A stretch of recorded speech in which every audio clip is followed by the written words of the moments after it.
vast plain of North India is the cockpit of the Indian Empire. Countless battles have been fought for the possession of this barren land, the gateway to the riches of the south. At Delhi, excessive cities have been built by conquering invaders. Each has fallen into disuse and decay. But there's an ancient legend in the Hindustan that the 9th city will endure and will rule forever. These cities of the early conquerors are now a huddle of impressive ruins.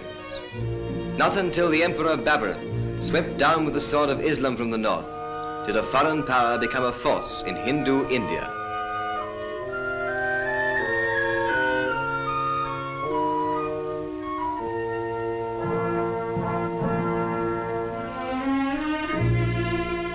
For Humayun, the son of Babur, this tomb was built. The graceful architecture of the last and richest of the Mughal empires exercised a fascination upon India which will never lose its hold. The great Akbar followed Humayun, and around the ruins of his predecessors, his many victories for Allah are celebrated in dome and arch and graceful column. Here in this column is at once the loot of one great battle and the monument of yet another, a sacred pillar of the purest iron, wrought by some strange and undiscoverable method which has preserved it from the rust of centuries. The Qutb Minar, the famous Tower of Victory, was begun by one and successively completed by the Mughal conquerors of Delhi. 238 feet of carved red sandstone.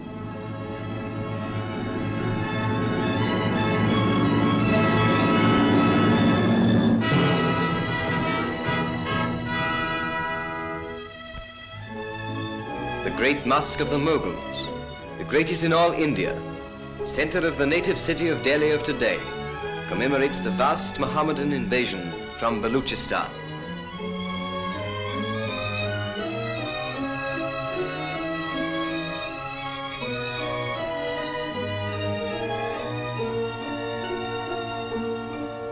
Long, shallow pools are laid out for the ritual washing of the face and hands, which every true Mohammedan must scrupulously perform before he is allowed to pray. In this great mosque and its forecourt, 20,000 people can assemble and give praise to Allah.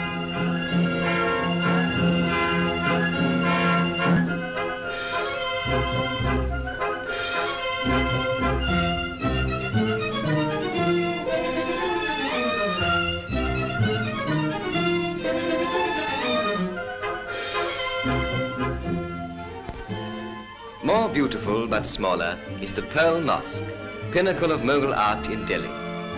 Only a little less renowned than the famous Taj Mahal, built by the beauty-loving Shah Jahan as a memorial to his wife. Pacified by the victorious wars of Akbar, Delhi and the Hindustan now entered upon the richest period of their ancient culture under Akbar's son, the royal Shah Jahan. The Delhi of that time, the era of the greatest Persian poets, became enchanted by the love of beauty for itself alone. The palace of Old Delhi was athrong with men and women of high caste.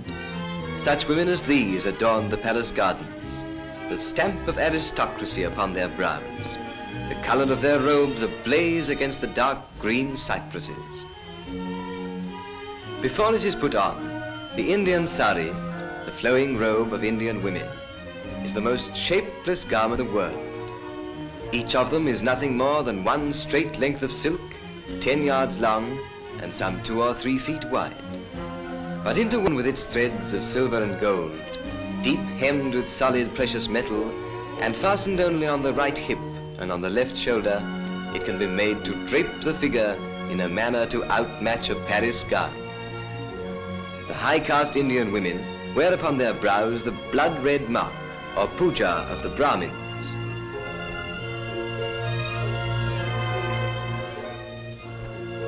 Under Shah Jahan, who caused the marble of his palace walls to be inlaid with semi-precious stones, with sardonyx, cornelian, chalcedony, and chrysoprase, the pursuit of happiness became expressed in languor, enervating Hindustan until the highest form of living was to watch the changing shapeliness of passing clouds. But the ninth, enduring Delhi, had then yet to be erected.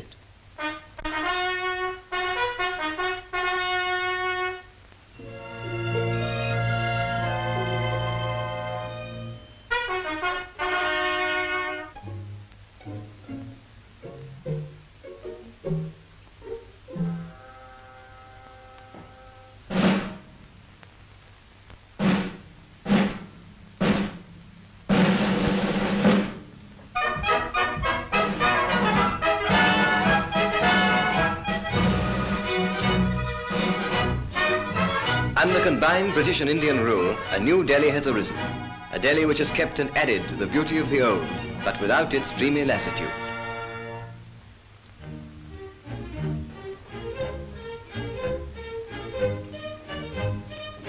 Connaught Place, the business centre of the modern Delhi, brings a new grace to the wilderness of northern India.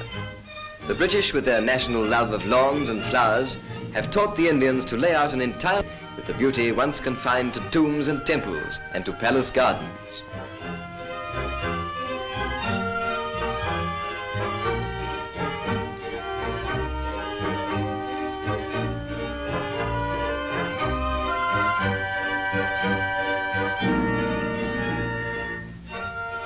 British and Indians are cooperating to carve out a nobler future for this Delhi than was possible under a despotism.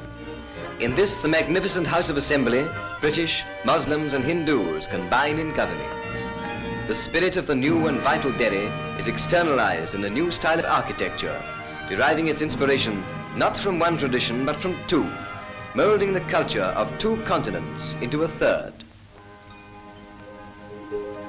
Where once water was a luxury and the profusion of it the prerogative of princes, there are giant fountains in the public squares.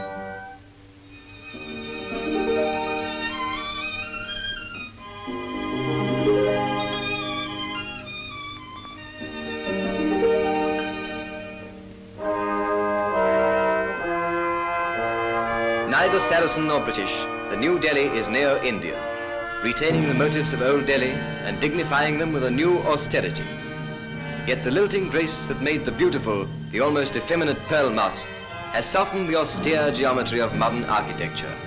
The new Delhi is dynamic, but no less inspiring than the old.